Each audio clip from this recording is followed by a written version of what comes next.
Hey guys, Dumb Body Guy here. I'm going to go through this again, these verses, because I want to show you how many times the Messiah does the commandments, for one. And I want to show you the ones that he has not fulfilled yet, just to show you that the law and the prophets have not been gone away with. Because it says, so it says, do not think that I come to destroy the law and the prophets. I did not come to destroy, but to fulfill. Assuredly, I say to you, till heaven and earth pass away, not one jot or tittle will no means pass from the law till all be fulfilled. So if stuff still hasn't been fulfilled, the law is still here. So we're going to go into that. We're going to go through a couple passages, and then we're going to go to the actual original commandment, the Torah, for this particular thing. All right, so here we go. So this is Luke 13:23-24.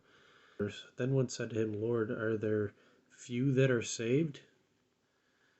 And he said to them, strive to enter through the narrow gate, for many, I say to you, will seek to enter and will not be able to. So few, keep that in mind. Few, not a lot. There's not a lot. Romans 9:27. Isaiah also cries out concerning Israel, through the numbers of your children of Israel, be as the sand of the sea, the remnant will be saved, for he will finish the work and cut it short in the righteousness, because the Lord will make a short work upon the earth. So again, a remnant. It's just like the other one. It's a remnant. Matthew 7:14, because narrow is the gate and difficult the way that leads to life, and there are few who find it. So again, few, and I know this is like what we just read in Luke. So this is Matthew 13. It's a parable. It starts on verse 24. It's a parable. He went forth to them saying, a kingdom of heaven is like a man who sowed a good seed in the field. So we're going to skip down to, you can read that parable. You should definitely read it. We're going to skip down to verse 30. Let both grow together until the harvest. So we're talking about a harvest here. At the end of the harvest, I will say to the reapers, first gather together the tares and bind them in a bundle and burn them. But gather the wheat, so you got the other parable with the wheat and tares, unto the barn. So you're gathering them and setting them in his place, his barn, his dwelling. But look who they take away first, is the tares. They bind them and burn them. Sounds a whole lot like the end of the book. Now if you skip over to where he tells them what the parable is, verse 39, the enemies who sowed them is the devil. The harvest is the end of the age, and the reapers are the angels. So we're talking about the end of the age and the harvest that's in the end. Revelation 12:17. So it's talking about the stars and the sign in heaven and everything.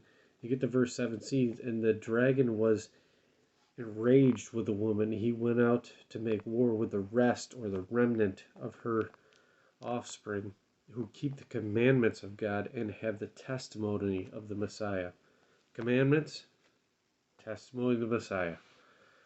And he's going out for the remnant. So again, a very small amount of people. Very small amount of people. Just like everything else we've read. Chapter 14,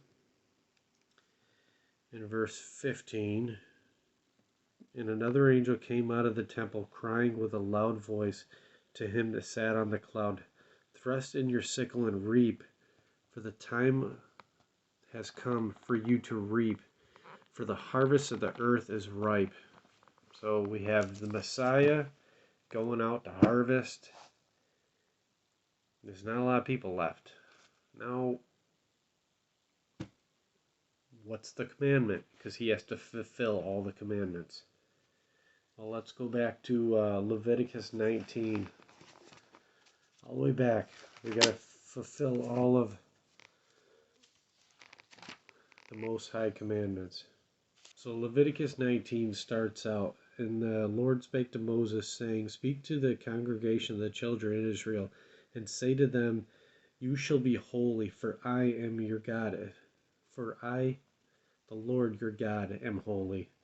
So then you get down to verse 9, and it says, When you reap the harvest of your land, you shall not wholly reap the corners of the field, nor shall you gather the gleaning of your harvest.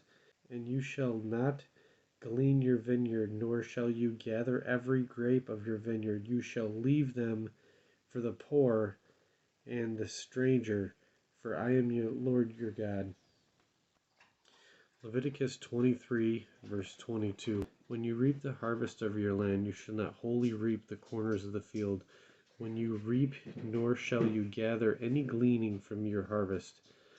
You shall leave them for the poor and for the strangers.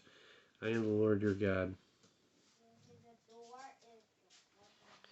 So when he reaps his harvest, he can't take everything. That's a commandment that was given. He can't take everything. He has to leave something behind. Well, thanks for watching, guys. Hopefully that helps somebody.